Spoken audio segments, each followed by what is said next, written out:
Hi everyone, welcome back to the channel. I just want to say a massive thank you that we're now over 100 subscribers, which is a brilliant milestone, one that I didn't think I would ever reach. Today's review is going to be on Aluna, Sentinels of the Shard. So without further ado, let's make a start on that review.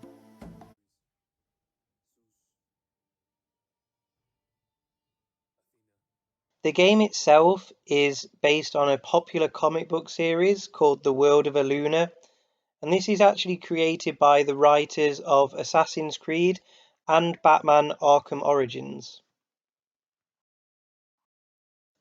Now, this is an RPG or an action RPG, and it was developed by Enfusion Interactive and then published by DigiArt Interactive as well.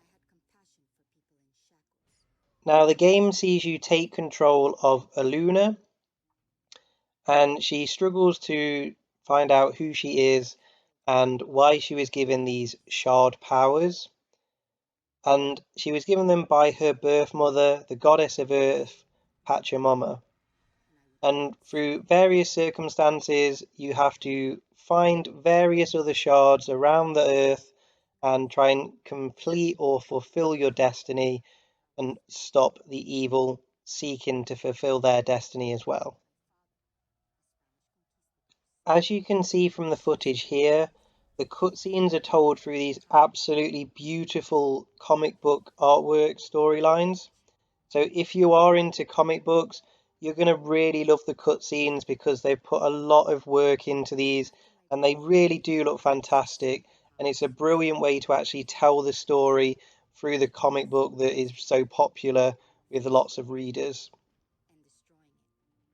So this has been out for a week now, and it comes in at $13.99 on the eShop, which I think is a really good price.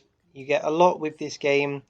It's obviously not a AAA game, it is an indie game, so you have to bear that in mind when you're reviewing it, and I think $13.99 is a really good price point of the game. I want to just talk about one negative of this game. Now, that is the fact that you can't change the controls.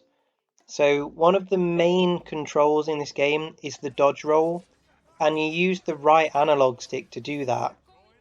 Now, with it being an action RPG, there's a lot coming at you on the screen at once.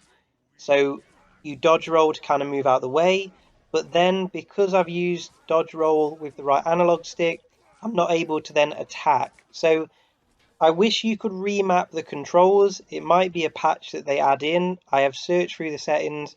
I haven't been able to actually find anything to be able to remap them.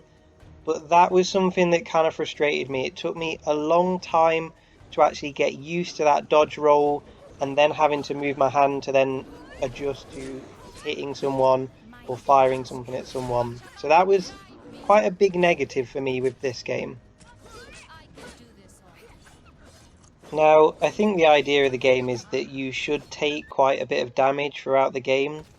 You get unlimited health potions, and these only take about 10 seconds or so to restore. And you can also, as you're attacking, you can actually repair yourself as well. Sometimes each hit, you get a certain number of health points back. So don't be afraid to take on damage as you're playing this game, because you do get unlimited health potions. When you first start to play the game, my best advice is that you test out lots of different weapons. So there's a whole array of weapons from muskets to throwing axes to daggers to swords. Now, I decided early on that I didn't like the ranged weapons. I tried a few of them out, but they just didn't work for my playing style. So I decided to focus on various swords and using magic. So I'll show you in a few moments after some gameplay of the skill tree, because the skill tree is really important. The more focus you put on gaining points and putting the skills on the right sort of areas. So I focused on melee and magic rather than ranged.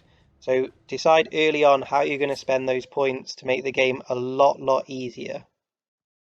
So like I said earlier, I did struggle with the game early on until I started focusing more on the skill tree. And then I started to look at how I was going to play the game, and I wanted to use sort of quick weapons like swords and daggers.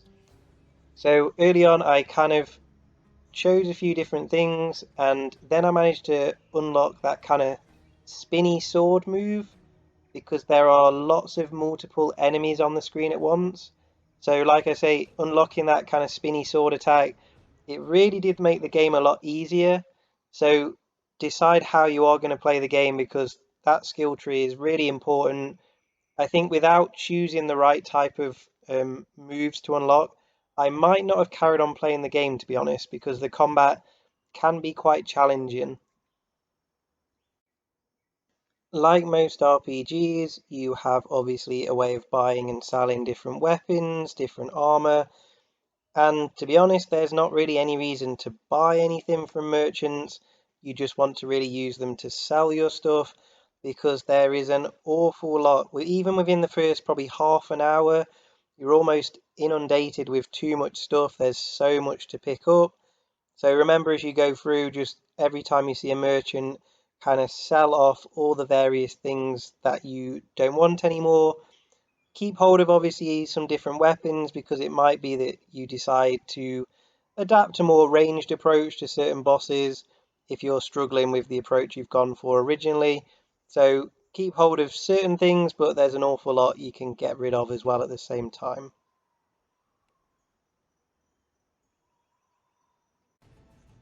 Now, when it comes to graphics, this almost feels like I'm playing two completely different games. You've got obviously the game itself, and it comes across as an indie game. The graphics aren't exactly anything to kind of write home about, they're not awful, but it's what you expect of probably an indie game. It looks quite nice, there's lots going on the screen, but then where it comes into almost a second game is the comic book cutscenes are just absolutely beautiful to look at. It really is incredible. The work that's gone into making those comic book cutscenes is fantastic. So it has pros and cons for this game graphically.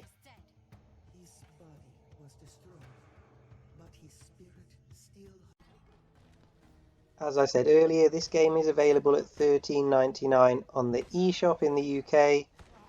I spoke to DigiArt and they said there is no current plans to bring this game out physically. Now I think they're really missing a trick here. I think they could have created some really cool physical games with possibly a comic book in there as well. So potentially, hopefully maybe limited games might get involved in this, but currently DigiArt have no plans to release this physically. Other than, I guess, a minor frustration at the button mapping, I can't really pick out many faults with the game. I have really enjoyed this game. If you're someone that likes comic books and you like RPGs, I don't see a reason not to pick this game up for the current price. If you're unsure about this game, I wouldn't be surprised if in a couple of months we see this start to go in a few sales, but I do think $13.99 is a great price for this game.